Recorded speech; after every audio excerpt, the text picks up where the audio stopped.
அண்மை செய்தியை பார்த்துக் கொண்டிருக்கிறோம். முதலமைச்சர் எடப்பாடி பழனிசாமி பிற்பகல் 3 மணிக்கு 9 மாவட்ட அதிமுக எம்எல்ஏக்களை சந்திக்க இருக்கிறார்.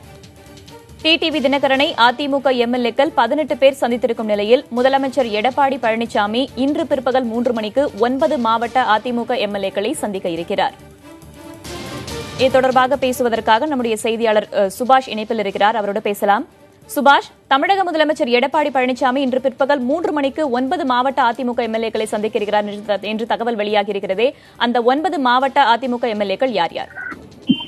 அதாவது சென்னை, திருவள்ளூர், காஞ்சிபுரம், கடலூர், திருவண்ணாமலை, விழுப்புரம் ஆகிய உள்ளிட்ட 9 மாவட்ட சார்ந்த சட்டமன்ற உறுப்பினர்களை சந்திக்க இருக்கிறார் முதலமைச்சர் எடப்பாடி பழனிசாமி. இந்த சந்திப்பின் போது வர இருக்கக்கூடிய மானிய கோரிக்கையின் போது தேவையான அவர்கள் தொகுதிக்கு தேவையான முக்கிய கோரிக்கைகளை வழங்க இருப்பார்கள் என்று தெரிகிறது. இருந்த போதிலும் இது ஒரு அரசியல் சந்திப்பாகவே பார்க்கப்படுகிறது. ஏனென்று கேட்டீர்கள் என்றால், தமிழகத்தில் தற்போது இருக்கக்கூடிய சூழ்நிலை அதிமுக 2ஆக பிரிவுபட்டிருந்த நிலையில் டிடிவி தினகரன் கட்சியில் இருந்து விலகிக் கொள்வதாக அவர் அந்த வழக்கில் சென்று சிறைக்கு செல்வதற்கு முன்பாக அறிவித்திருந்தார்.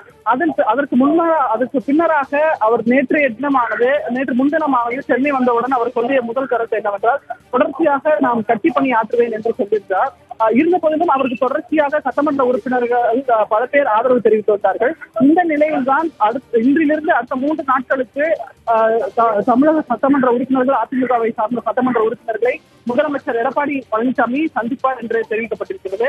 அதற்கு முதன்மையாகத்தான் இன்றைய தினமானது முதல் கட்டமாக சென்னை, திருவள்ளூர், காஞ்சிபுரம், கடலூர், விழுப்புரம், வேலூர், திருவண்ணாமலை உள்ளிட்ட 9 மாவட்ட சட்டமன்ற உறுப்பினர்களை சந்தித்து அவர்களின் குறைகளை கேட்டறிகிறார். அவர்களுடன் அந்தந்த மாவட்டத்தில் சார்ந்த அமைச்சர்களும் அந்த சந்திப்பில் இடம்பெறுவார்கள் என்று தெரிவிக்கிறார்.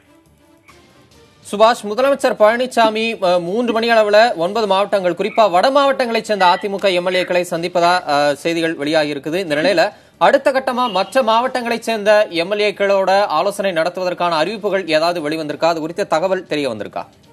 அதாவது நாளைய பொறுத்தவரை தென் மாவட்டங்களில் இருக்கக்கூடிய சட்டமன்ற உறுப்பினர்களை சந்திப்பதற்கான வாய்ப்பு இருக்கிறது. அதற்கு பின்னராக கொங்கு மண்டலம் என சொல்லக்கூடிய அந்த பகுதியை சார்ந்த சட்டமன்ற உறுப்பினர்களை சந்திப்பார் என்று தகவல்கள் இருக்கின்றன. இந்த சந்திப்பு முக்கியமாக அவர்கள் கூறக்கூடியது என்னவென்றால், வரும் 14ஆம் தேதி சட்டப்பேரவை கூட்டமானது மானிய கோரிக்கையை தொடங்க இருக்கிறது.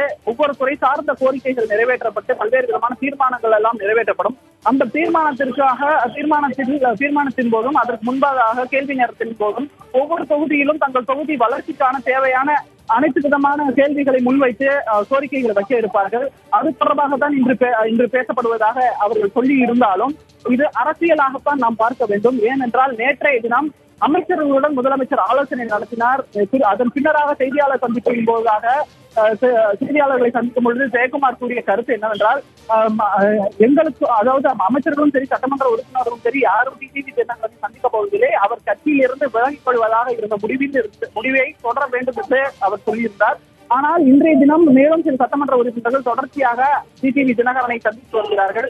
அதன் காரணமாக பார்த்தீர்கள் என்றால் இந்த சந்திப்பும் ஒரு அரசியல் சார்ந்த சந்திப்பாகத்தான் பார்க்கப்படுகிறது. சந்திப்பு சுபாஷ், நீங்கள் பேசிக் கொண்டிருக்கும் இதே வேளையில் தினகரனை சந்தித்து தனது ஆதரவை தெரிவித்திருக்கும் அதிமுக எம்எல்ஏக்களின் எண்ணிக்கை இதுவரை 18 இருந்தது. தற்போதைய செய்தியாக டிடிவி தினகரனின் ஆதரவு எம்எல்ஏக்களின் எண்ணிக்கை 19 ஆகியிருக்கிறது.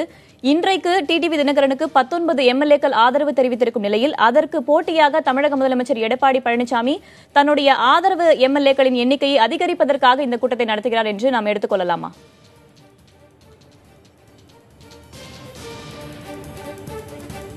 நிச்சயமாக அப்படியும் பார்க்கலாம். ஏனென்றால் இது நேற்றைய தினம் நடந்த நிகழ்வுகள்.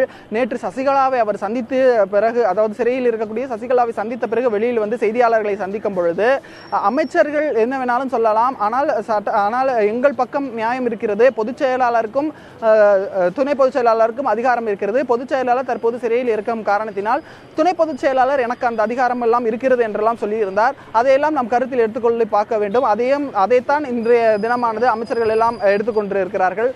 அதன் தொடர்ச்சியாகத்தான் இன்றைய தினமானது இந்த கூட்டமானது இங்கு நடைபெற இருக்கிறது. இந்த கூட்டத்தில் பல முக்கிய முடிவுகள் எடுக்கப்படும் என்று எதிர்பார்க்கப்படுகிறது. தொகுதி சார்ந்த வளர்ச்சி பணிகள் தொடர்பாக இந்த ஆலோசனை கூட்டம் இருந்தாலும் அரசியல் சார்ந்த சந்திப்பாகத்தான் இது பார்க்கப்படுகிறது. இந்த சந்திப்பின் போது தொகுதி ரீதியாக அவர்களது வளர்ச்சியும் கட்சியில் இருக்கக்கூடிய பிரச்சனைகள் தொடர்பாகவும் ஒவ்வொருவரிடமும் தனித்தனியாக கேட்டு அறியக்கூடும் என்று எதிர்பார்க்கப்படுகிறது.